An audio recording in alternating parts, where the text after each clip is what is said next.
বর্ষা এলেও দক্ষিণবঙ্গে এখনো তেমন বৃষ্টি নেই।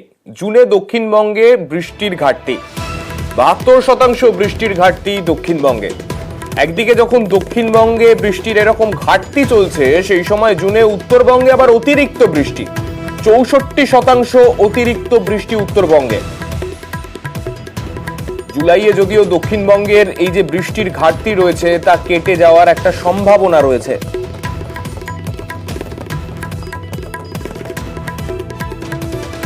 বৃহস্পতিবার থেকে দক্ষিণবঙ্গে বাড়তে পারে বৃষ্টি। আজ উত্তরের 5 জেলায় ভারী থেকে অতি ভারী বৃষ্টির সতর্কতা।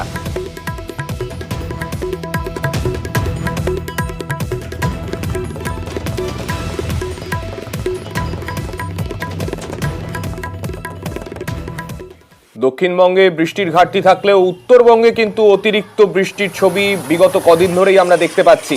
ইতিমধ্যেই জলপাইগুড়ির ছবি দেখাচ্ছি। জলপাইগুড়িতে বিভিন্ন এলাকা জলমগ্ন হয়ে রয়েছে। মরশুমের রেকর্ড বৃষ্টি, জলমগ্ন জলপাইগুড়ি শহর, জলের তলায় একাধিক ওয়ার্ড সেখানকার।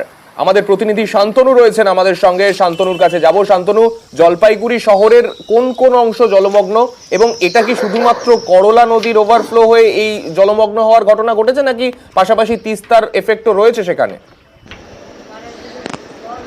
দেখো, তিস্তা করলা বিলিয়েই কিন্তু জলস্ফীতি বেড়েছে, কারণ গতকাল কিন্তু রেকর্ড পরিমাণ বৃষ্টি হয়েছে জলপাইগুড়িতে। 166.50 মিলিমিটার বৃষ্টি বলা যেতে পারে এই মরশুমের সর্বাধিক বৃষ্টি। আর এই কয়েক ঘন্টার বৃষ্টির ফলে কিন্তু জলপাইগুড়ি শহরের একাধিক ওয়ার্ড কিন্তু জলমগ্ন হয়ে রয়েছে।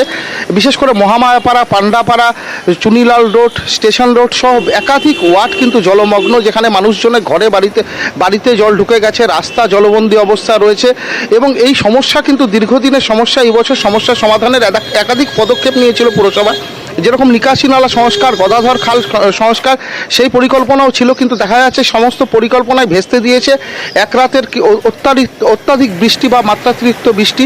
যে পরিমাণ বৃষ্টির ফলে কিন্তু জলবন্দী হয়ে রয়েছে শহরে 8টি বেশির ওয়ার্ড, এবং সেই এলাকার জলবদ্ধ সমস্যা এতটাই চরমে উঠেছে যে মানুষজন রীতিমতো নিরুপায় হয়ে পড়েছে। তারা ঘরে রান্না খাওয়া থেকে শুরু করে বাইরে যাওয়াটাও অনেক অন্তত সমস্যার মধ্যে সম্মুখীন হতে হচ্ছে তাদের।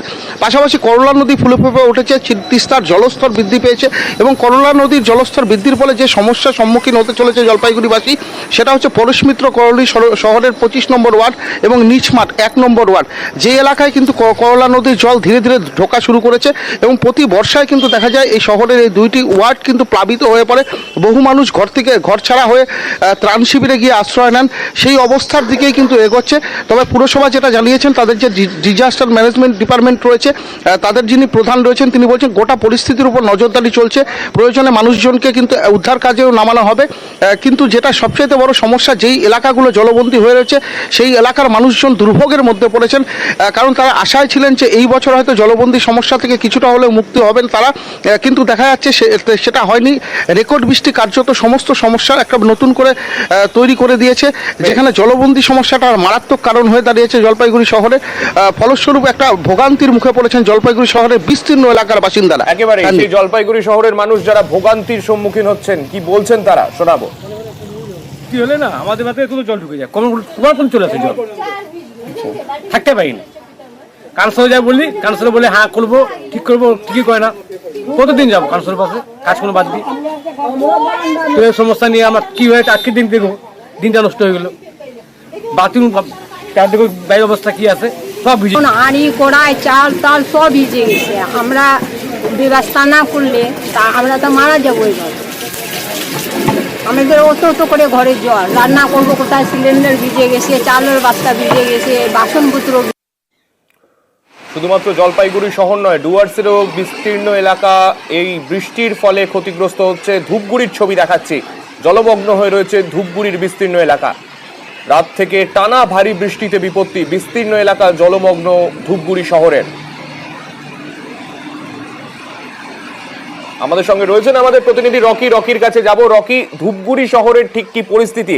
সেখানেও কি এটা নিকাশির সমস্যা, নাকি বৃষ্টির তীব্রতা এতটাই যার জন্য জলটা দাঁড়িয়ে যাচ্ছে? সানিক, প্রথমে তোমাকে বলে রাখতে চাই, সিকিম পাহাড়, ভুটান পাহাড় এবং সমতলে অবিরামে বৃষ্টি চলছে। বজ্রবিদ্যুৎ সহকারে বৃষ্টির ফলে কিন্তু বিভিন্ন এলাকায় জল বাড়তে শুরু করেছে। যেমন পাহাড়ি নদীগুলিতে জল বাড়ছে, তেমনই কিন্তু ধূপগুড়ি পৌরসভা এলাকা 3 নম্বর, 16 নম্বর, 9 নম্বর ওয়ার্ডের নিচু জায়গাগুলিতে কিন্তু জল জমতে শুরু করেছে, যার ফলে কিন্তু ভোগান্তির শিকার হতে হচ্ছে শহরবাসীকে।